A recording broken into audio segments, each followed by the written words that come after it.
প্রাথমিক সন্তানের online assistant হিসেবে কাজ করি। ধন্যবাদ আপনাকে। স্যার আমি মোহাম্মদ ইন্ডিয়া থেকে বলতেছি। আমার নাম আইনুল বাড়ি। আমি একেবারেই নতুন ভর্তি হয়েছি। ধন্যবাদ। তারপর আর কে আছেন?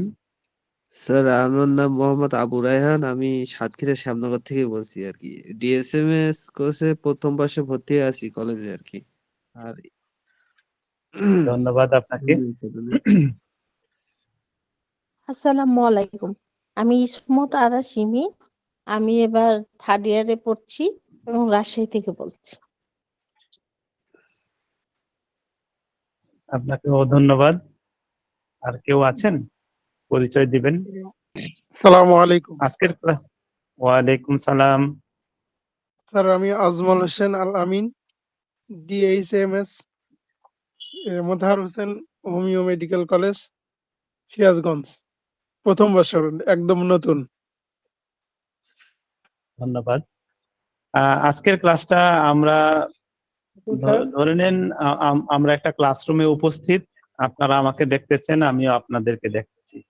ঠিক এভাবে আমরা ক্লাসটা করবো ইনশাআল্লাহ। আর আমাদের আজকের সাবজেক্টটা আপনারা অলরেডি দেখতে পাচ্ছেন, কেস টেকিং ও রেপার্টরি। মূলত আমরা যা কিছু শিখব, শেখার প্রত্যেকটা সাবজেক্টই গুরুত্বপূর্ণ, কিন্তু একটা বিষয় আছে যে সবকিছু একটা উদাহরণ দেই, যেমন আমার মা রান্না করলো, নানান রকম আইটেম দিয়ে রান্না করলো, সব রান্নাগুলো কিন্তু আমার খাওয়ার প্লেটে গিয়ে পরিবেশন হবে, তাই না? এখন এর মধ্যে, এই রান্নার মধ্যে যে পাতিলটা দিয়ে রান্না করা হলো সেটাও অত্যন্ত গুরুত্বপূর্ণ। যে উপাদানগুলো, যেমন গরুর গোশত রান্না করছে, গরুর গোশত, তারপর তার মশলা, তেল, আদার্স বিষয়গুলো, ওই প্রত্যেকটা সাবজেক্টই কিন্তু গুরুত্বপূর্ণ। কিন্তু শেষে খাবার খাওয়ার জন্য আমার প্লেটে যে খাবারটা দেওয়া হলো, একেবারে পরিবেশনটা করা হলো আমার সামনে, সেটা সেই পরিবেশনের জন্যই আগেরকার সব রান্না, তাই না? বিষয়টা এরকম না? জি স্যার। হ্যাঁ, আমাদের আজকের সাবজেক্টটা হলো সেই পরিবেশন। আপনারা এতক্ষণ গাইনিকোলজি ক্লাস করেছেন, তারপর হোমিওপ্যাথির নিয়ম নীতি ক্লাস করেছেন ফার্স্ট ইয়ারে, তারপর আপনারা যে যত ক্লাসই করবেন সব ক্লাসের পরিবেশন, অর্থাৎ ক্লাস শেষে আমরা কি শিখলাম, সবকিছু অ্যাপ্লাই করা হবে এই কেস টেকিং ও রেপার্টরাইজেশনের মাধ্যমে। যদি কেস টেকিং করতে না পারি তাহলে কিন্তু আমরা অ্যাপ্লাইটা করতে পারবো না। অ্যাপ্লাইটাই হলো কেস টেকিং এর মাধ্যমে অ্যাপ্লাই হবে। আর এই কেস টেকিং এ আমরা কি পেলাম, সে পাওয়াটাকে সুন্দর করে সাজানো বা অ্যানালাইসিস করার জন্য লাগবে রেপার্টরি। তো রেপার্টরি দিয়ে অ্যানালাইসিস করার পর আমরা রুগীকে যখন ঔষধ দিব, সেই ঔষধটা অ্যানালাইসিস করার জন্য তো ঔষধ দিব, ঔষধটা কিভাবে দিব বা কি ঔষধ দিব সেইটাকে মূল্যায়ন করার জন্য আমাদের প্রয়োজন ম্যাট্রিয়ামেডিকা। তাহলে তিনটা বিষয়, অর্থাৎ যেমন আমি যখন খাবার খেতে বসি, ধরুন আমি ভাত খাবো, ভাত, তরকারি, লবণ, এই তিনটা বিষয় একসাথে মিলালে খাবারটা সুস্বাদু হবে, তাই না? এবং পানি, ভাত, তরকারি, লবণ, পানি, এই চারটা বিষয় আমার লাগবেই খাবারটা খেতে, তাই না? ঠিক আপনি সমস্ত শিক্ষা, সবকিছু তরকারি পাকাইছেন, মানে আপনি অ্যানাটমি শিখেছেন, ফিজিওলজি শিখেছেন, হোমিওপ্যাথির নিয়ম নীতি শিখেছেন, তারপর গাইনিকোলজি শিখেছেন, সব যা কিছু আপনারা শিক্ষা গ্রহণ করেছেন, এই শিক্ষা গ্রহণটাকে সঠিকভাবে অ্যাপ্লাই করতে হলে আমাদের চারটা বিষয় লাগবে। এক হলো case taking, 2 repertory, 3 ম্যাট্রিয়ামেডিকা, 4 Organon.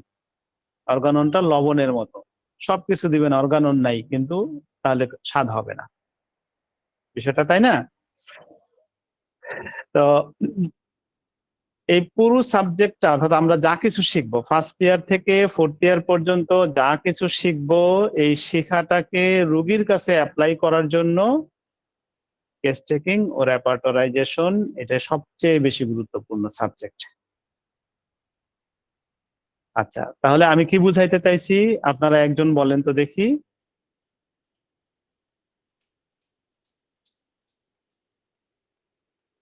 Sir, একটা আম, একটা কোনো কিছু তৈরি করার জন্য আমাদের যেসব সরঞ্জাম লাগে, তাছাড়া ইনকমপ্লিট হয় না। একটা সরঞ্জাম তৈরি করার জন্য বা খাবার বা যে কোনো, আমি একটা প্রেজেন্টেশন তৈরি করছি, সেই প্রেজেন্টেশনটাকে আমাকে সুন্দর হওয়ার লাগে কি লাগবে? অ্যাট ফার্স্ট আমার কম্পিউটার লাগবে, কম্পিউটারে ইন্টারনেট কানেকশন লাগবে, কানেকশনের পর মাউস লাগবে, কিবোর্ড লাগবে। সবকিছুকে আমি যখন এককভাবে তৈরি করব বা একটা জিনিস তৈরি করব, সেটাই হচ্ছে প্রেজেন্টেশন। এবং এই প্রেজেন্টেশনটা করার জন্য যেসব অর্গান, মানে যেসব জিনিস একসাথে একত্রিত করা হচ্ছে, সেটাই হচ্ছে আমাদের মানে প্রেজেন্টেশনটাকে তৈরি করার মূল উপকরণ। এইরকম রেপার্টরিটা হচ্ছে এমন একটা জিনিস যেটাকে তৈরি করার জন্য আমাদের organon, materia medica, anatomy, physiology আহ সবকিছু পড়তে হবে, এবং সবকিছু পড়া হয়ে গেলে সেটা জিস্ট তৈরি হবে, সেটাই হচ্ছে রেপার্টরি। ধন্যবাদ স্যার। সেটা হচ্ছে case taking with repertorisation, case taking ও রেপার্ট। তো সুন্দর, আপনি ডিফারেন্ট একটা উদাহরণ দিয়ে বুঝাতে পারছেন, আলহামদুলিল্লাহ। আপনার যথেষ্ট মেধা আছে, বোঝা যাচ্ছে। আপনি পারবেন ইনশাআল্লাহ। আচ্ছা, আমি আরেকটা টপিক নিয়ে কথা বলি, পরবর্তী টপিক। আপনারা প্রস্তুত থাকবেন, আপনাদের কাছ থেকে রিভিউ নিব ওই টপিকটা আপনারা কতটুকু বুঝতে পারছেন।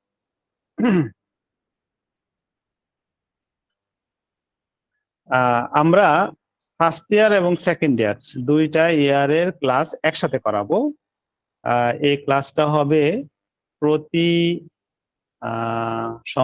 প্রতি মঙ্গলবার, first year and second year. গতকাল মঙ্গলবার গিয়েছে, গতকাল মঙ্গলবার হয়নি, আজকে একসাথে সব ক্লাস নেওয়ার জন্য তো আগামী মঙ্গলবার থেকে first year and second year class করবে। আপনাদেরকে কি শেখানো হবে? শেখানো হবে জেনারেল কেস টেকিং ও রেপার্টরাইজেশন, তারপর মানসিক কেস টেকিং ও রেপার্টরাইজেশন। হতে পারে এইভাবে অল্টারনেটিং ভাবে, প্রথম এক সপ্তাহ শেখানো হবে জেনারেল কেস টেকিং ও রেপার্টরাইজেশন, তারপর দ্বিতীয় এক সপ্তাহ শেখানো হবে মানসিক কেস টেকিং ও রেপার্টরাইজেশন। আর থার্ড ইয়ার ও ফোর্থ ইয়ারে শেখানো হবে ইনভেস্টিগেটিভ কেস টেকিং ও রেপার্টরাইজেশন। ফোর্থ ইয়ারে আরেকটা সাবজেক্ট শেখানো হবে রোগ ভিত্তিক কেস টেকিং ও রেপার্টরাইজেশন। প্রত্যেকটা বিষয়ে আমি আপনাদের নিকট পরবর্তী স্লাইডে ডিটেলস উপস্থাপন করব। আপনাদেরকে 4টা সাবজেক্ট শেখানো হবে। আবারও আপনারা এখান থেকে দেখে দেখেই স্ক্রিনে যা আছে এখান থেকে দেখে দেখে আপনারা আমাকে রিভিউ দিবেন যে আমরা আপনাদেরকে কি শেখাবো। ফার্স্ট ইয়ার এন্ড সেকেন্ড ইয়ারে শেখাবো জেনারেল কেস টেকিং ও রেপার্টরাইজেশন, মানসিক কেস টেকিং ও রেপার্টরাইজেশন। দুইটা ক্লাস একসাথেই হবে প্রতি মঙ্গলবার। ফার্স্ট ইয়ার এবং সেকেন্ড ইয়ারকে একসাথে করে রাত 10টায় হবে। এটা মনে রাখবেন, কারণ ফার্স্ট ইয়ার আপনারা জানেন তো প্রতি ক্লাস হয় আপনাদের 9টায়, তাই না? কিন্তু এই ক্লাসটা হবে রাত 10টায় একসাথে, ফার্স্ট ইয়ার এবং সেকেন্ড ইয়ারকে একত্রে করে। আর প্রতি বুধবার দিন আমরা থার্ড ইয়ার ও ফোর্থ ইয়ারকে একত্রিত করে শিখবো ইনভেস্টিগেটিভ কেস টেকিং ও রেপার্টরাইজেশন, রোগ ভিত্তিক কেস টেকিং ও রেপার্টরাইজেশন।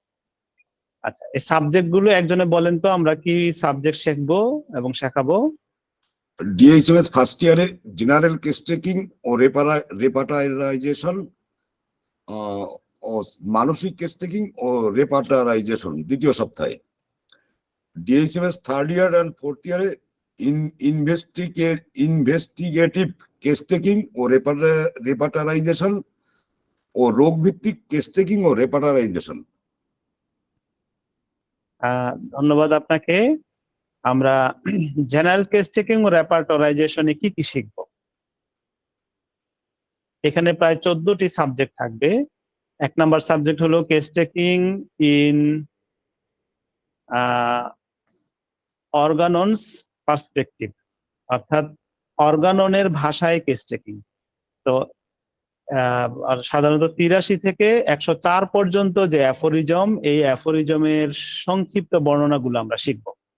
হ্যাঁ, অর্থাৎ পুরা ডিটেইলস কিন্তু আমরা আপনাদেরকে বা আমার ক্লাসে উপস্থাপন করব না, কারণ আপনারা অর্গানন আপনাদের আলাদা সাবজেক্ট আছে, সেই টিচার আপনাদেরকে খুব বিস্তারিত ভাবে এই বিষয়ে আলোচনা করবে। আমি শুধু প্রয়োজনীয় কিছু বিষয় যেগুলো খুব সংক্ষেপে উপস্থাপন করা দরকার, একদিন এই সাবজেক্টটা নিয়ে আলোচনা করব আপনাদের নিকট। আর সবার শেষে আছে কি, writing a patient prescription, 14 prescription. নম্বরে আছে, তাই না? জি, অর্থাৎ আমরা প্রেসক্রিপশন কিভাবে লিখবো সেই বিষয়টা নিয়ে আলোচনা হবে একেবারে সবার শেষে। মাঝখানে যে 12টা সাবজেক্ট আছে, সেই সাবজেক্টগুলোর মধ্যে 2 নাম্বার সাবজেক্টটা write a patient case study. হ্যাঁ, অর্থাৎ আমরা পেশেন্টের জন্য খাতায় কিভাবে লিখবো। অর্থাৎ প্রথমে নাম লিখবো, নামের পর বয়স লিখবো, আদার্স যে বিষয়গুলো আছে, হ্যাঁ, এই লেখার স্টাইলটাকে নিয়ে আলোচনা করা হবে একটা ক্লাসে। 3 থেকে 13 নম্বর পর্যন্ত যেই 11টা সাবজেক্ট আপনারা দেখতে পাচ্ছেন, location, possession, duration, sensation, extension, অ্যাপিয়ারেন্ট, disappear, concomitant, alternating, metastasis, modality, history, এই 11টা সাবজেক্টকে আমরা এখানে একটা বিষয় ভুল হয়েছে, 2 থেকে না 3 থেকে হবে। 3 থেকে 13 নাম্বার পর্যন্ত বিষয়ে যে সাবজেক্টগুলো রয়েছে, এই সাবজেক্টগুলো দেখেন ডান পাশে, স্লাইডের ডান পাশে লেখা আছে রোগীকে কিভাবে প্রশ্ন করব, রোগীকে কি কি প্রশ্ন করব, রোগীরা কি কি উত্তর দিতে পারে, রোগীদের উত্তরের ভিত্তিতে কি কি রুব্রিক হতে পারে। আর রুব্রিক যেহেতু একটা ব্যাপক সাবজেক্ট, এটার একটা বইও হয়ে যাবে, আপনাদের ক্লাস করানোর সাথে সাথে একটা বই হয়ে যাবে। ওই বইয়ের মধ্যে একটা কিউআর কোড থাকবে, সেই কোডের মধ্যে সেই কিউআর কোডটাকে যদি আপনারা স্ক্যান করেন, স্ক্যান করে আমাদের ওয়েবসাইটে ঢুকে যাবেন, ওই ওয়েবসাইট থেকে রুব্রিক এবং রুব্রিকের ঔষধ আপনারা সেখান থেকে দেখতে পারবেন। তার মানে হলো কমপ্লিট একটা কেস টেকিং গাইড আমি আপনাদেরকে দেওয়ার চেষ্টা করব ইনশাল্লাহ। এটা 1 বছরে কমপ্লিট হইতেও পারে, আবার নাও হইতে পারে, 2 বছরও লাগতে পারে, কিন্তু আমার এখনকার সংগ্রাম হলো আপনাদের জন্য বা আমাদের জন্য, হোমিওপ্যাথি ডাক্তারদের জন্য একটা কমপ্লিট কেস টেকিং গাইড তৈরি করা। অর্থাৎ যে গাইডের মাধ্যমে আপনারা যে কোনো প্রশ্ন করতে শিখবেন, প্রশ্নের সম্ভাব্য উত্তরটাও আপনারা আগে থেকেই জানেন, এবং সেই উত্তরের এগেইনস্টে কি রুব্রিক হতে পারে সেটাও আপনারা আগে থেকে জানেন।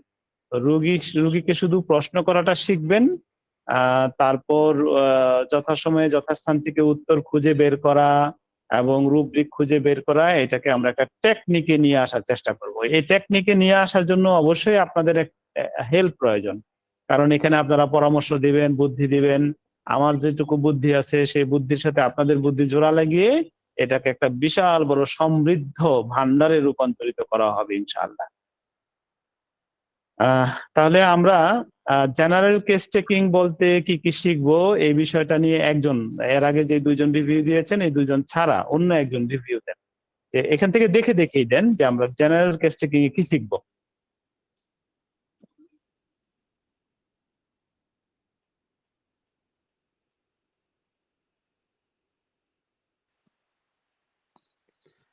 জি স্যার। স্যার প্রথম থেকে বলবো স্যার বিষয়গুলো। হ্যাঁ হ্যাঁ হ্যাঁ, জি বলেন।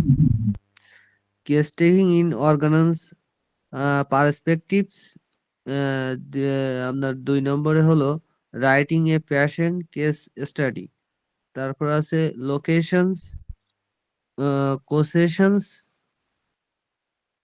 ডিউরেশনস, আর আপনার হলো 6 নম্বরে হলো সেন্সেশনস, 7 নম্বরে হলো এক্সটেনশনস, 8 নম্বরে হলো অ্যাপেয়ার অ্যান্ড ডিসঅ্যাপেয়ার, আর 9 নম্বরে হলো কনকমিটেন্ট, 10 নম্বরে হলো ওয়ালটেমেটিং, 11 অল্টারনেটিভ।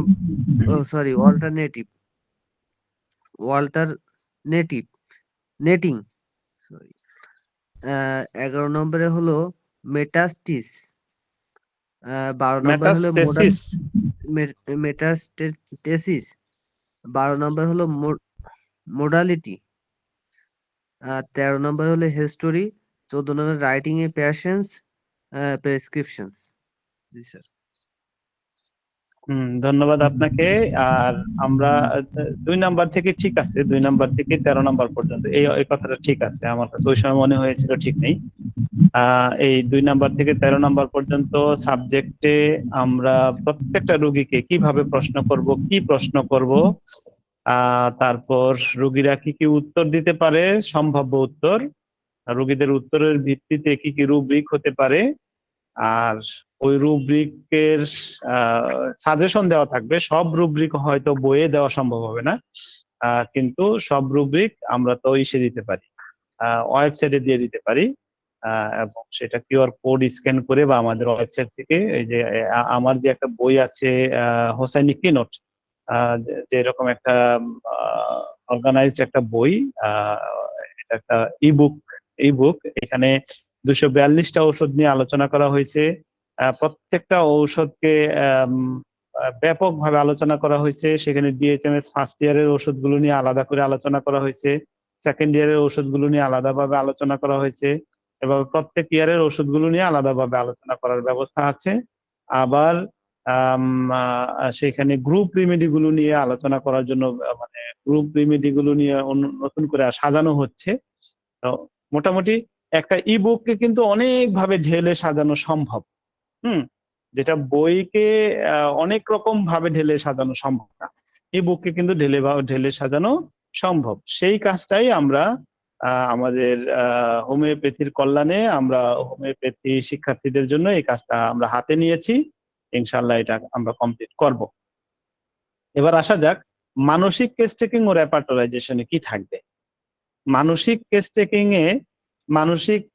টেকিং এ মোটা দাগে 3টা ভাগে ভাগ করা হয়েছে। একটা হলো ইন্টেলেকচুয়াল মানে বুদ্ধিমত্তা, তারপর আরেকটা হলো উইল পাওয়ার ইচ্ছা শক্তি, আর অ্যাফেকশন মমতা ভালোবাসা। মানুষের মন কিন্তু এই 3টা সাবজেক্ট দিয়ে বিকশিত হয়, তার বুদ্ধি, তার ইচ্ছা শক্তি, তার অ্যাফেকশন বা ভালোবাসা মমতা, এই 3টা দিয়ে মানুষকে আমরা বিবেচনা করি, মানুষকে আমরা সামনের দিকে এগিয়ে নেওয়ার জন্য চেষ্টা করি। এই 3টা বিষয়কে সুন্দরভাবে মানে আপনারা দেখেন পরবর্তী লাইনে আছে 3টি বিষয়ে মোট 208টি টপিক নিয়ে আলোচনা করা হয়। তো আমি বিস্তারিত আমার পার্সোনালি থেকে আপনাদেরকে একটু দেখাই টপিক গুলোতে কি কি থাকতে পারে।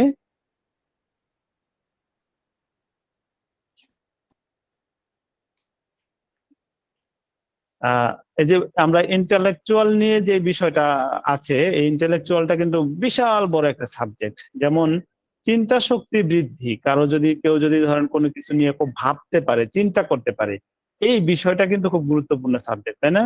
এটার কয়টা রুব্রিক হইতে পারে, কিভাবে এই রুব্রিকটা আমরা কিভাবে প্রশ্ন করে বের করতে পারি, সেই প্রশ্নগুলো আমরা সাজাবো এবং ক্লাস নেব।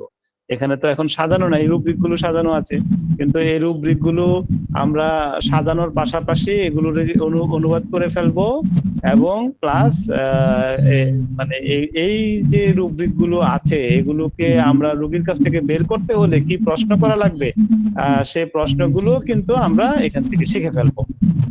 আচ্ছা, তারপর চিন্তা শক্তি দুর্বল হলে, অর্থাৎ কেউ চিন্তা করতে দুর্বল, এটা তো ইন্টেলেকচুয়ালের ভিতরেই পড়ে, এই সাবজেক্টের রুব্রিক গুলো আলাদা করে করা আছে।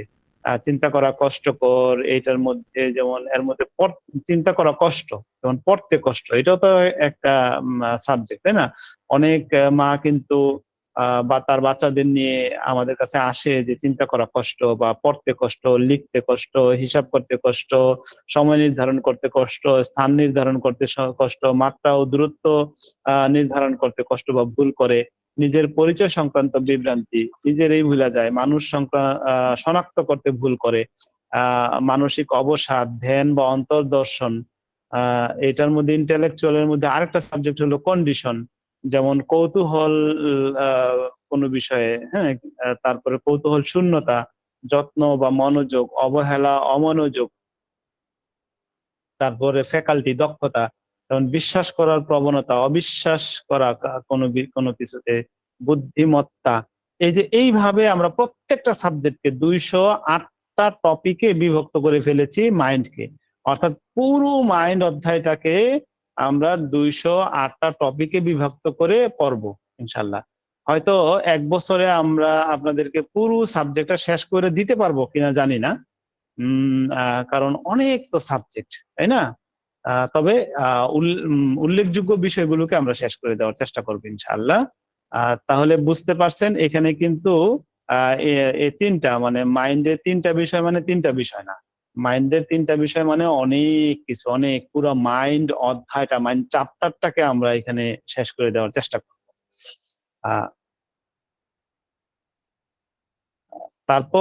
তারপরের সাবজেক্টটা হয়েছে থার্ড ইয়ারে এবং ফোর্থ ইয়ারে যে বিষয়গুলোর মধ্যে একটা বিষয় হলো ইনভেস্টিগেটিভ কেস টেকিং ও রেপার্টরাইজেশন। ইনভেস্টিগেটিভ কেস টেকিং বলতে কি বোঝায়? এটা খুব ইন্টারেস্টিং একটা সাবজেক্ট। ইন্টারেস্টিং আমি যেটা আপনাদের নিকট প্রমাণ করতে চাচ্ছি সেটা হলো ডায়াবেটিস, তারপর ব্লাড প্রেশার, ব্লাডের পালস, হার্টের রিদম ও শব্দ, লাং বা ফুসফুসের রিদম, শব্দ ও শ্বাস প্রশ্বাস, চুলের রং, চুল পাকা কিনা, চুল উঠা, চুলের উকুন, চুলের খুশকি, চর্ম উদ্ভেদ, মানে চর্মের শরীরে গোটাগাটি, দাগ ও শরীরের চামড়ার আর্দ্রতা, আমাদের নখের বর্ণ, নখের পুরুত্ব, নখের অস্বাভাবিকতা, মুখমণ্ডলের অবয়ব, তারপর তৈলাক্ত অবস্থা, মুখে ব্রণ, মুখের দাগ, মুখের আর্দ্রতা, চোখের রং, চোখের পলক ফেলা, চোখের দাগ ও ছানি, নাকের পলিপ, উপাস্থি ও আর্দ্রতা, নাকের প্রদাহ, কানের প্রদাহ, কানের খল ও কানের পর্দা, আমাদের মুখের জিহ্বা, দাঁত, মাড়ি, তালু ও টনসিল। এই বিষয়গুলো কিন্তু আমরা চোখে দেখে, অর্থাৎ রোগী না বললেও ইনভেস্টিগেশন করতে পারি, তাই না? অর্থাৎ রোগীর কাছ থেকে কোনো কিছু শুনলাম না, তারপরে আমরা কি দেখব? যেমন ব্লাড প্রেশার, রোগীর মুখে শুনতে হবে না আপনি ব্লাড প্রেশারটা মেপে বলতে পারবেন? মেপে বলতে পারবো স্যার। আচ্ছা, পালস, আপনি আপনার রোগীর কাছ থেকে শুনতে হবে না রোগীর পালস মেপে আপনি বলতে পারবেন? পালস মেপে বলতে পারবো। আচ্ছা, রোগীর যদি ডায়াবেটিস হয়, রোগীর মুখে ডায়াবেটিস বলতে হবে না আপনি ডায়াবেটিস পরীক্ষা করে বলতে পারবেন যে তার ডায়াবেটিস হয়েছে? ওটা পরীক্ষা করতে হবে স্যার, প্যাথোলজিক্যাল টেস্ট।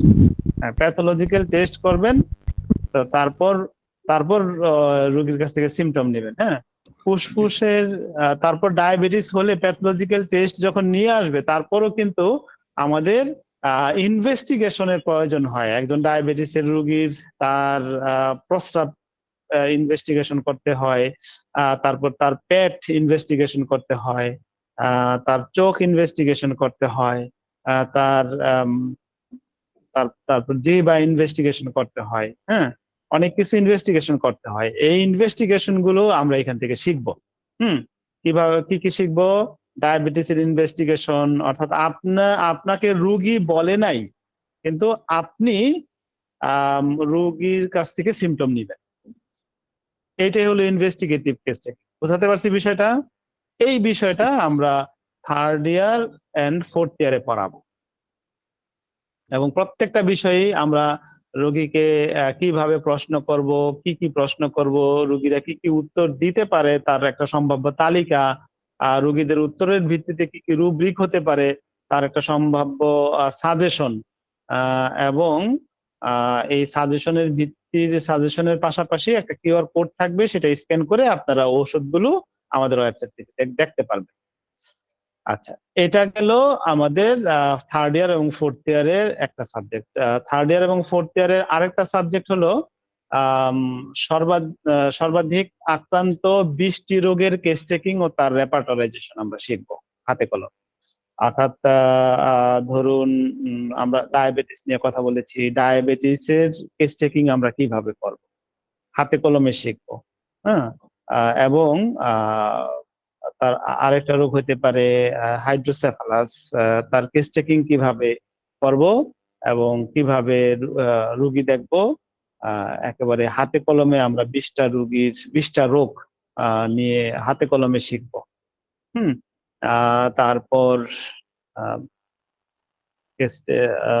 আরো কিছু রোগ যেমন পাইলস, হ্যাঁ, তারপর মাথা ব্যথা, মাইগ্রেশন, যেই রোগগুলো একেবারে বহুল প্রচলিত রোগ, অর্থাৎ খুব বেশি বেশি আক্রান্ত হচ্ছে, ওই রোগগুলো নিয়ে ওই রকম 20টা রোগ নিয়ে আমরা কেস টেকিং করব এবং শিখবো হাতে কলমে। একেবারে ফোর্থ ইয়ার, যেহেতু থার্ড ইয়ার ফোর্থ ইয়ার আপনারা আপনাদের মাধ্যমে আপনারা এখান থেকে পাশ করে যাওয়ার পরে, অর্থাৎ আপনাদের কোর্স শেষ হওয়ার পরেই তো হোমিওপ্যাথিটাকে নিয়ে আপনারা সুন্দরভাবে সামনে এগিয়ে যাবেন, তাই না? এবং আপনারা চেম্বার দিবেন, তো চেম্বার দিতে যেন কষ্ট না হয় সেই বিষয়টাকে আমরা এখানে ই করবো, কি বলে, সর্বাধিক অ্যাপ্লাই করার চেষ্টা করব। তাহলে আমাদের জার্নিটা কিন্তু অনেক বড়। এটা বুঝাতে পারছি? বিষয়টা বুঝতে পারছেন আপনারা? জি স্যার, জার্নিটা বড়, কিন্তু ওই আপনি আরেকটু কথা বললেন, ওইটা একটু কেমন লাগলো স্যার, যে 1 কোনটা? বছর বা 2 বছরের মধ্যে এই কেস টেকিং এবং রেপার্টারাইজেশন যে বিষয়টা ওইটা ওইটা শেষ করবেন। বইয়ের ব্যাপারটা বলছি, বইটা শেষ ও করতে ও পারবো কিনা সেটা আচ্ছা বলছি আর আচ্ছা কি। আচ্ছা, হ্যাঁ, ঠিক আছে। আর এইখানে অনেক সাবজেক্ট, তো জার্নি তো বিশাল বড় জার্নি। তো এই জার্নি বিশাল বড়। জার্নির প্রত্যেকটা বিষয়ে হয়তো আপনাদেরকে 1 বছরে পড়ায় শেষ করা যাবে না, কিন্তু ধারণা তো দেওয়া যাবে। স্যার, ব্যাপারটা হচ্ছে আমরা যেহেতু হ্যাঁ, শিখতে আসছি স্যার, আমার অনুরোধ জি যে আমরা যেমন ক্লাসে পরীক্ষা শিখে গেছে, ওই সিলেবাসটা কভার করি। এইটা তো এই রেপার্টাইজেশন এবং কেস টেকিং, এটা তো সিলেবাস কভার না, এটা আমরা যাতে দক্ষ জনশক্তি হতে পারি, এটাই আপনার কাছে আমাদের দাবি স্যার। হ্যাঁ, এটাই আমাদের, এটা আমারও চেষ্টা, ইনশাল্লাহ এটাকে বাস্তবায়ন করার জন্য যেখানে যা দরকার আমরা তাই করার চেষ্টা করবো ইনশাল্লাহ। আচ্ছা, তাহলে আগামী মঙ্গলবার দিন ক্লাসটা, আগামী মঙ্গলবার এবং বুধবার, মঙ্গলবার ক্লাস হবে first year and second year একসাথে, বুধবার ক্লাস হবে third year and fourth year একসাথে। তো আমরা ওই ক্লাসের আগেই আমরা যে বিষয়গুলো দুইটা মানে first year to fourth year পর্যন্ত কমন যে সাবজেক্ট, এই কমন সাবজেক্ট হলো অর্গাননের আলোকে কেস টেকিং। এটা হলো কমন, ফার্স্ট ইয়ারও শিখবে, ফার্স্ট ইয়ার সেকেন্ড থেকে ইয়ার ফোর্থ ইয়ার সবাই শিখবে। সবাই হুম, শিখবে। আর আরেকটা কমন সাবজেক্ট, সেটা হলো রেপার্টরি সংক্রান্ত প্রাথমিক জ্ঞান। এই সাবজেক্টটাও সবাই শিখবে, কমন। কারণ আপনি রেপার্টরি সংক্রান্ত প্রাথমিক জ্ঞান যদি আপনার আমার জানা না থাকে তাহলে তো হলো না। হ্যাঁ, কারণ আমাদের সাবজেক্টের নামই তো হলো কেস টেকিং ও রেপার্টরাইজেশন, তাই না? রেপার্টারাইজেশন, তাহলে তাহলে দুইটা সাবজেক্ট। এখন কেস টেকিং নিয়ে আমাদের মহাত্মা হেনিম্যান কি বলছেন সেটা সবার জন্য কমন। কি বলে, 83 থেকে 104 নাম্বার অ্যাফোরিজম পর্যন্ত যে কথাগুলো আছে, এই কথাগুলো আমরা আগামী ক্লাসে, অর্থাৎ মঙ্গলবার দিন এবং বুধবার দিন আমরা শিখব। এইখানেই অর্থাৎ যেই মৌলিক প্রশ্নগুলো থাকে, যেমন কেস টেকিং কি, কেস টেকিং কেন এত গুরুত্বপূর্ণ, তারপরে একদৌশিক রোগের কেস টেকিং, মহামারী রোগের কেস টেকিং, তারপর টোটালিটি সিমটম বলতে কি বুঝে, সবগুলো বিষয় কিন্তু এর ভিতরেই এখানে, অর্থাৎ আমরা যখন অর্গাননের আলোকে কেস টেকিং আলোচনা করব, এর ভিতরেই সব আছে। আলাদা আলাদা করে আর শেখা লাগবে না, আলাদা আলাদা করে প্রশ্ন করে শেখা লাগবে না। আমরা একটা ক্লাসের ভিতরে মোটামুটি সংক্ষেপে বিষয়টাকে উপস্থাপন করার চেষ্টা করবো ইনশাআল্লাহ। আচ্ছা, আজকে আমরা একটু সংক্ষেপে রেপার্টরি শিখে ফেলি। কারণ রেপার্টরি সাবজেক্টটা কি, বিষয়টা আপনাদের নিকট উপস্থাপন করে আজকে আমি আমার ক্লাসটা শেষ করে দিব। আর আগামী ক্লাসে আমরা কি শিখবো? অর্গাননের আলোকে, খুবই গুরুত্বপূর্ণ সাবজেক্ট, অর্গাননের আলোকে কেস টেকিং, অর্থাৎ 83 থেকে 104 পর্যন্ত অ্যাফোরিজমকে সামারাইজ করব, অর্থাৎ একেবারে সংক্ষেপে 1 ঘন্টার ভিতরে আপনাদেরকে শেখাই দেওয়ার চেষ্টা করব। খুবই গুরুত্বপূর্ণ, কারণ এত বড় বিশাল করে না বলে, অর্থাৎ এই সাবজেক্টটাকে মানে 1 সপ্তাহ 7 দিন ক্লাস করলেও শেষ হবে না। হ্যাঁ, এত এত সাবজেক্ট এখানে আছে প্রত্যেকটা। যেমন মহামারী রোগীর জন্য কিভাবে কেস টেকিং করব, এই কথাটাকে নিয়ে একদিন ক্লাস করা যায়। আবার একদৌশিক রোগী হলে কিভাবে কেস টেকিং করব, হ্যাঁ, মায়াজমেটিক কেস টেকিং কিভাবে করব, তারপর ইত্যাদি ইত্যাদি। এই প্রত্যেকটা ক্লাসকে কিন্তু একসাথে আলাদা আলাদা করা যায়। কারণ এই যে একটা কথা কিছুক্ষণ আগে যে রণজিৎ বাবু বললেন যে আমাদের তো শেষ করতে হবে, তাই না? তো শেষ করতে হলে আমরা যদি ছোট ছোট বিষয়গুলোকে নিয়ে যদি বসে থাকি, তাহলে কিন্তু আমরা শেষ পর্যন্ত সিলেবাস শেষ করতে পারবো না।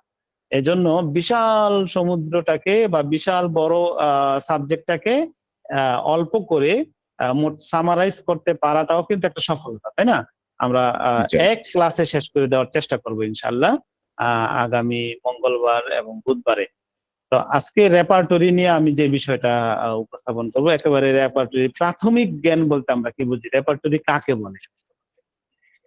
হোমিওপ্যাথিতে রোগী চিকিৎসায় সঠিক ঔষধ নির্বাচনের সুবিধার্থে মানব দেহ ও মনের সকল প্রকার কষ্টকর ও সুখকর লক্ষণের ভিত্তিতে সদৃশ ঔষধাবলীর নাম যে পুস্তকে ধারাবাহিকভাবে আবিধানিক পদ্ধতিতে সজ্জিত থাকে তাকে রেপার্টরি বলে।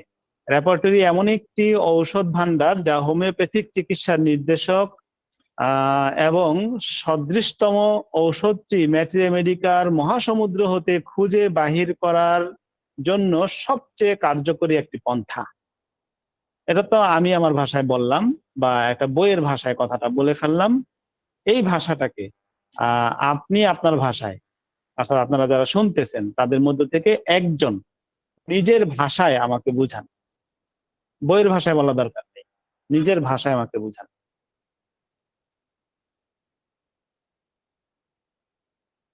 রেপার্টরি কাকে বলে? আসসালামু আলাইকুম।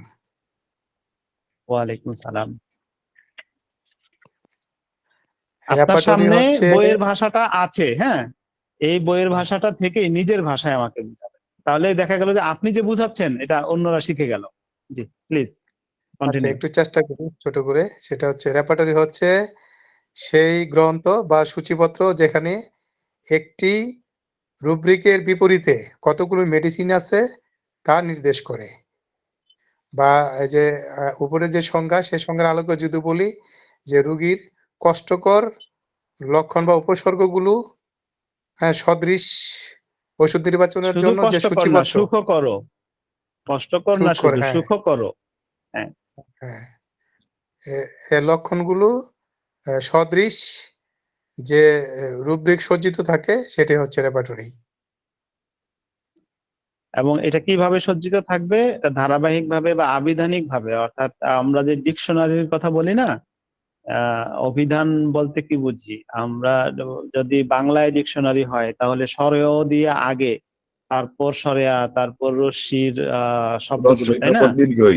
হ্যাঁ, আর ইংলিশে যদি আমরা চিন্তা করি তাহলে এ দিয়ে আগে, বি দিয়ে আগে, সি দিয়ে আগে, তাই না? জি স্যার। তো রেপার্টরিতেও ঠিক এভাবে সাজানো থাকে আবিধানিক ভাবে, অর্থাৎ এ দিয়ে আগে, বি দিয়ে তারপরে সিমটম গুলোকে যেন আমি খুব সহজেই খুঁজে পাই। রেপার্টরি আর ম্যাট্রিয়ামেডিকা দুইটা কিন্তু একই জিনিস, কিন্তু বিন্যাস ভিন্ন। আচ্ছা, বিন্যাস ভিন্ন কি? রেপার্টরিকে যদি আমরা সহজ ভাবে বলি, রেপার্টরি হলো লক্ষণের বিপরীতে ঔষধ সমূহ, আর ম্যাট্রিয়ামেডিকা হলো ঔষধের বিপরীতে লক্ষণ সমূহ। এই কথাটা খুবই গুরুত্বপূর্ণ। এই কথাটা আপনারা নিতে পারছেন কিনা অন্য একজন বলেন। আমি যে কথাটা বলছি, হ্যাঁ, রেপার্টরি হলো লক্ষণের বিপরীতে ঔষধ সমূহ, একেবারে সহজ বাংলায়, সহজ কথায়। আর ম্যাথমেটিকা হলো ঔষধের বিপরীতে লক্ষণ সমূহ। আবার বলি, লক্ষণ আর ঔষধ, আমরা ম্যাথমেটিকা তো পড়ি তাই না? জি স্যার। ম্যাথমেটিকা বা হোমিওপ্যাথির মূল সাবজেক্ট কি? লক্ষণের বিপরীতে ঔষধ, টোটালিটি লক্ষণে ঔষধ, তাই না? জি আচ্ছা, তাহলে লক্ষণ যদি আগে হয়, লক্ষণের বিপরীতে, যেমন একটা লক্ষণের বিপরীতে কি কি ঔষধ হবে তার একটা তালিকা থাকবে, এটার নাম হলো রেপার্টরি। ল্যাবরেটরি। আর ম্যাথমেটিকা একটা ঔষধের এগেইনস্টে কি কি লক্ষণ আছে তার তালিকার নাম হলো ম্যাথমেটিকা। ম্যাথমেটিকা। হ্যাঁ, দুইটা বই কিন্তু একটা আরেকটার সম্পূরক, আলাদা কিছু না। হ্যাঁ, আমাদেরকে ভীতি সৃষ্টি করার জন্য যারা রেপার্টরি বুঝে না তারা এটার একটা নেগেটিভ মার্কেটিং এখানে করে, কারণ আঙ্গুর ফল টক, তাই না?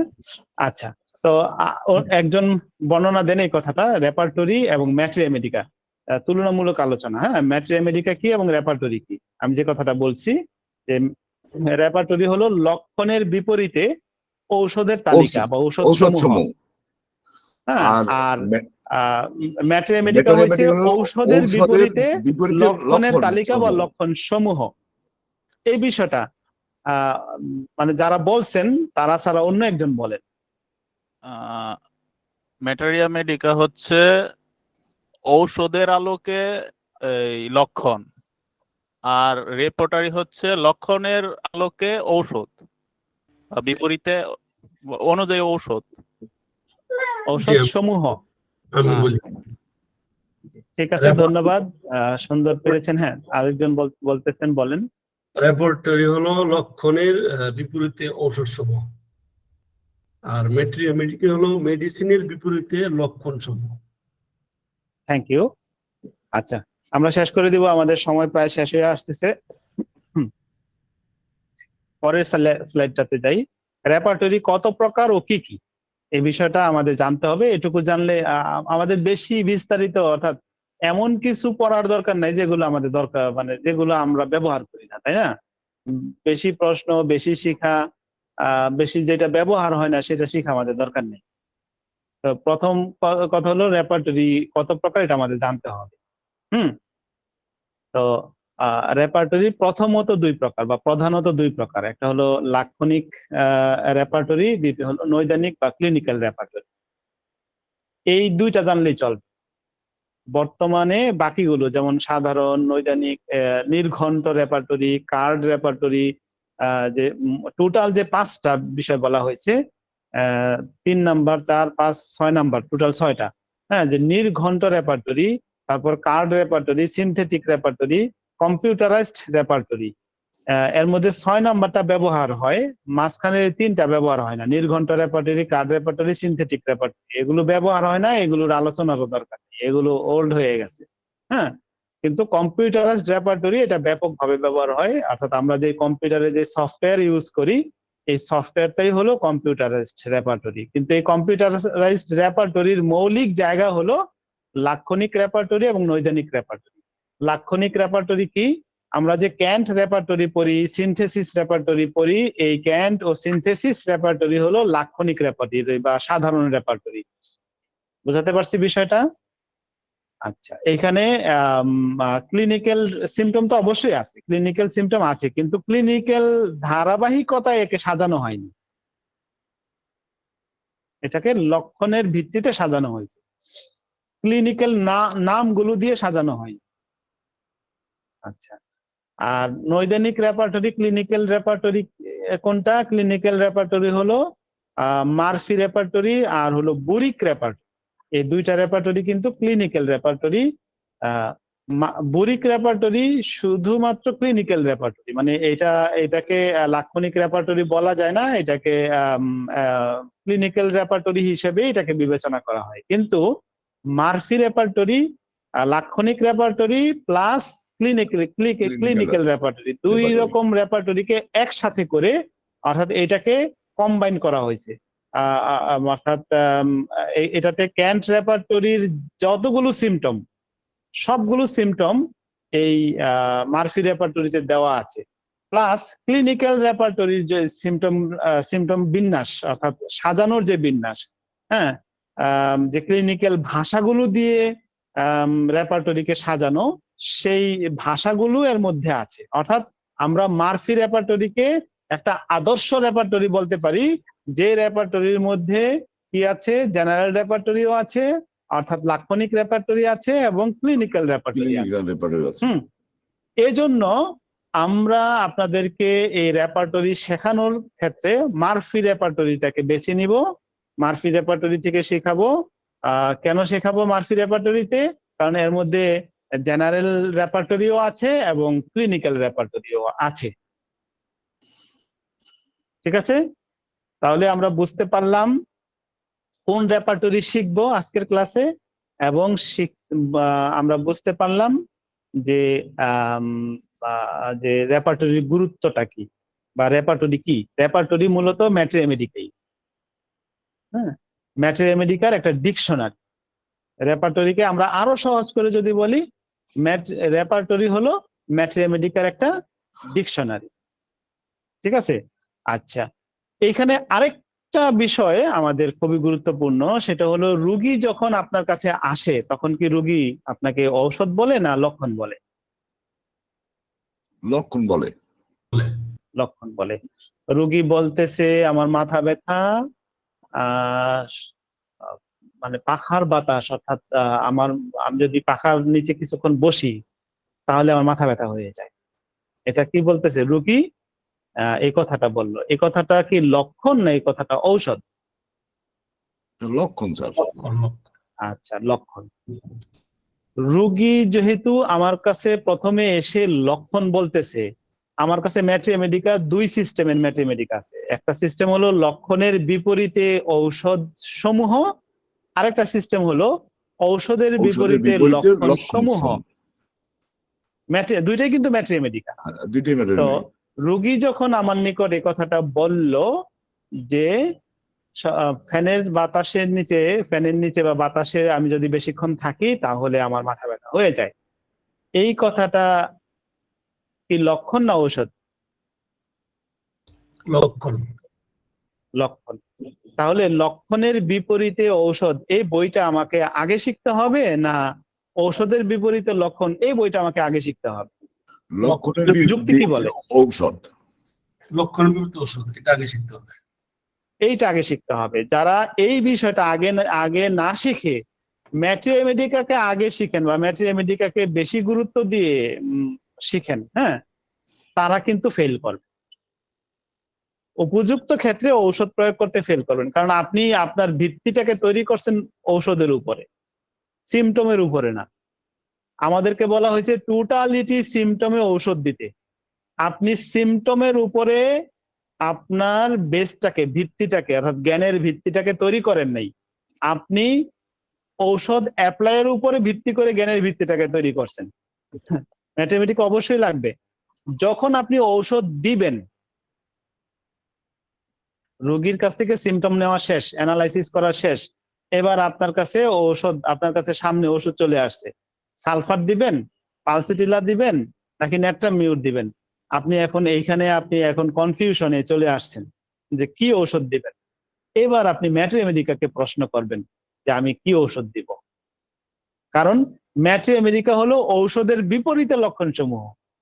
যখন আপনি ডিসিশন নিবেন যে আমি তাকে কি ঔষধ দিব, সালফার দিব, আমার কি সালফার দেওয়া উচিত, এই উচিতটাকে শেখার জন্য ম্যাট্রিয়ামেডিকা শিখবেন, তাই না বিষয়টা?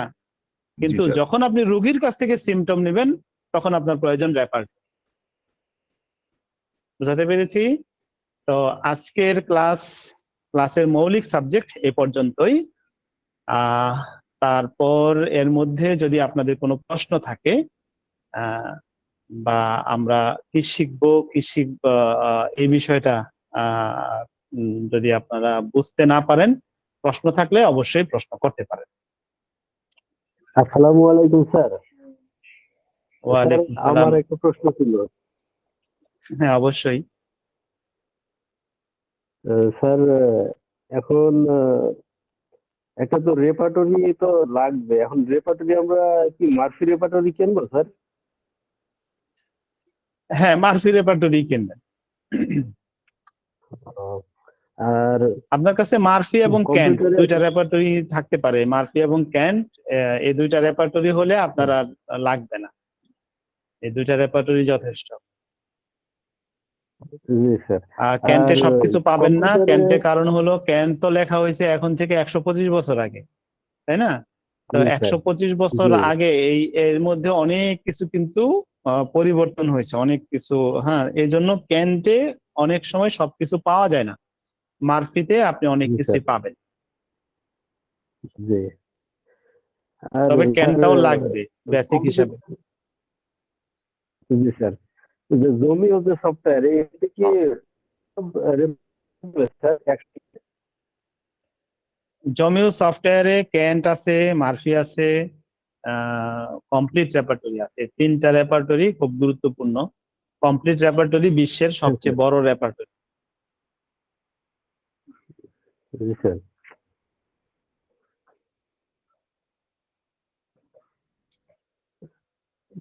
আচ্ছা, যদি তো আপনাদের ঠিক কারো আছে কোনো স্যার। প্রশ্ন না থাকে, আমাদের টেকনোলজি নিয়ে কেউ কেউ সমস্যায় পড়তেছেন, লগ ইন করতে পারতেছেন না, তারপর আমাদের রেকর্ডেড ভিডিও গুলো দেখতে পারতেছেন না, এই বিষয়টা নিয়ে যদি আপনাদের কারো কোনো কিছু জানার থাকে, আমি আপনাদেরকে হেল্প করবো ইনশাল্লাহ। বা কারো কোনো সাপোর্ট প্রয়োজন হলে আমি এখন আপনাদেরকে এই বিষয়টা দেখাতে পারি।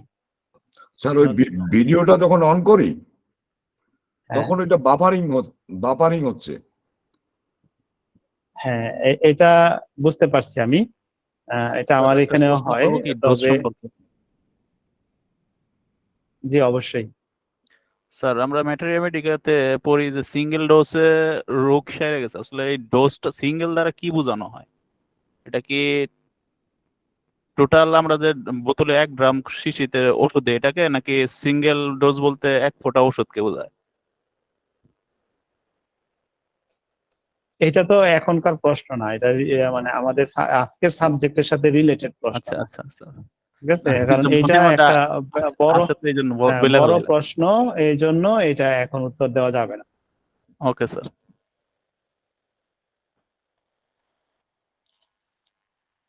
স্যার, জি, ডিএইচএমএস ওই যে কোর্সে প্রত্যেকদিন আপনি মেসেজ দিচ্ছেন, বাট আমার এখানে শো করছে this content is not available নাও।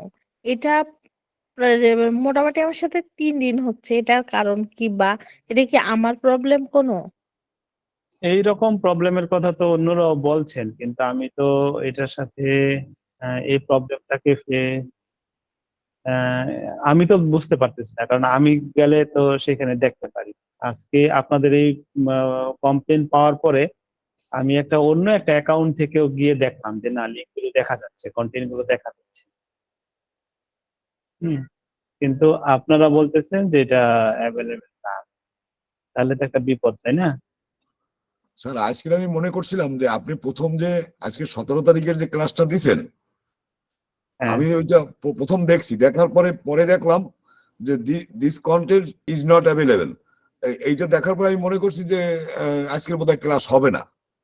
এরকম আমার একটা চিন্তা ভাবনা না, ছিল। এরকম আরো দু একজনে ফোন দিছে। এটা তো আমাদের প্রচারের ক্ষেত্রে এটা একটা সমস্যাই। এটা কেন হচ্ছে সেটাই তো বুঝতে পারছি।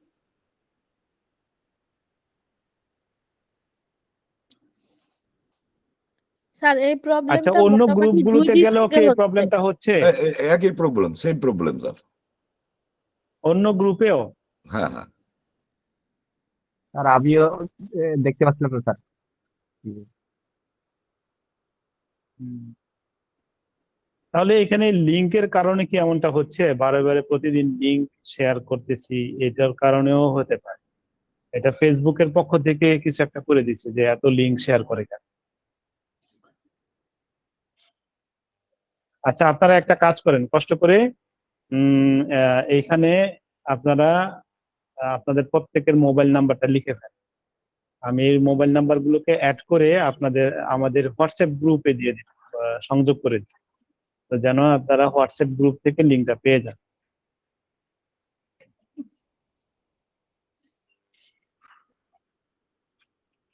জয়ন্ত আছেন?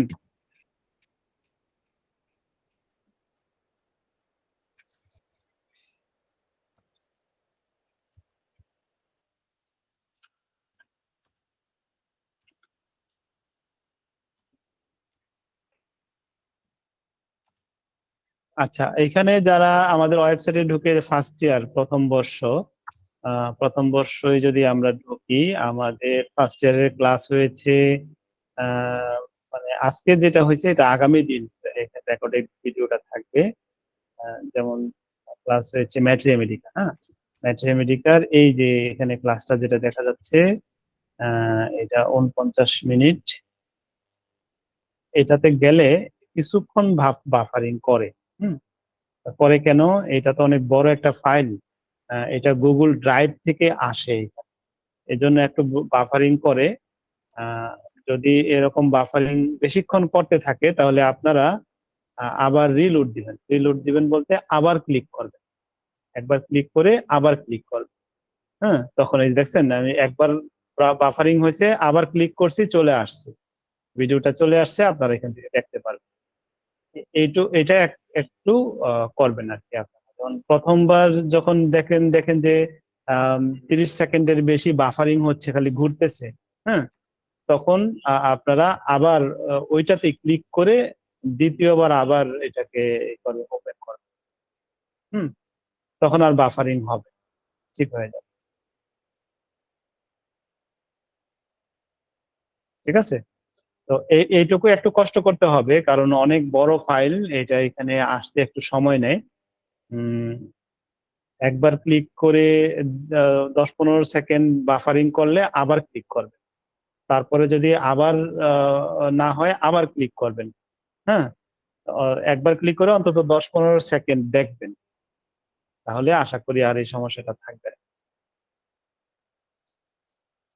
স্যার এই ভিডিওটা আমি 30 মিনিট পর পাইছি ক্লিক করতে করতে। এই একবার করে, হ্যাঁ, একবার করে আর আরেকবার করেন, তাহলে পেয়ে যাবেন। হ্যাঁ, আচ্ছা, আরেকটা সাবজেক্ট হলো এখানে এই যে ক্লাসরুমটা আছে না, ক্লাসরুমে মাউসটা নিলে বা মোবাইল ভার্সন থেকেই দেখাই, মোবাইলে গেলে এইভাবে পাবেন। হ্যাঁ, এরকম মোবাইলে এই মেনুর এইখানে ক্লিক করার পর ডান পাশে, যে ক্লাসের ডান পাশে এই যে আরেকটা ছোট্ট অ্যারো আছে, এই অ্যারোতে ক্লিক করবেন। অ্যারোতে ক্লিক করে প্রথমে দেখবেন এই যে ড্যাশবোর্ডে ক্লিক করে আপনারা দেখবেন যে আপনারা লগ ইন অবস্থায় আছেন কিনা। যদি লগ ইন অবস্থায় থাকেন তবেই কিন্তু এই ক্লাসের লিঙ্ক গুলো আপনারা পাবেন, তাহলে কিন্তু লিঙ্কে ক্লিক করলেও ঢুকতে পারবেন না। হ্যাঁ, যেমন লগ ইন অবস্থায় যদি না থাকেন, তাহলে ধরুন প্রথম বর্ষে ঢুকলাম, ঢোকার পরে আমরা টিউটোরিয়াল ঠিকই দেখতে পারবো, কোনো সমস্যা নেই, কিন্তু ধরুন পদার্থ ও রসায়ন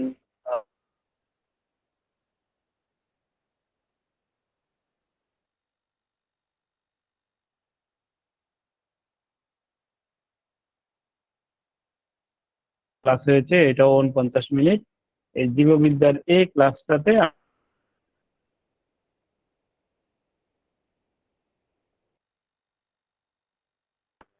এখানে ড্যাশবোর্ডে আপনি লগ ইন অবস্থায় না থাকেন, আপনাদের কারো যদি লগ ইনে প্রবলেম হয়, তাহলে আমাকে এই ক্লাস টাইমে ফোন দিবেন না, এমনিতে দিনের বেলা ফোন দিবেন 11টার পর, 11টা থেকে রাত 8টার মধ্যে আমাকে ফোন দিবেন। আমি যদি পেশেন্ট দেখা নিয়ে ব্যস্ত থাকি, হয়তো বললাম যে ব্যস্ত আছি, তাহলে আমি আপনাদেরকে সাপোর্টটা ঠিকঠাক করে দিব।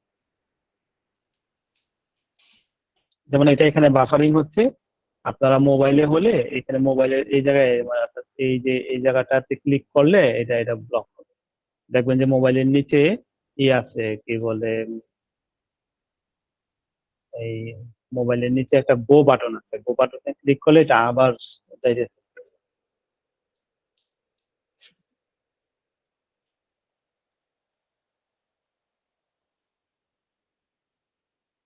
আচ্ছা, ঠিক আছে তাহলে।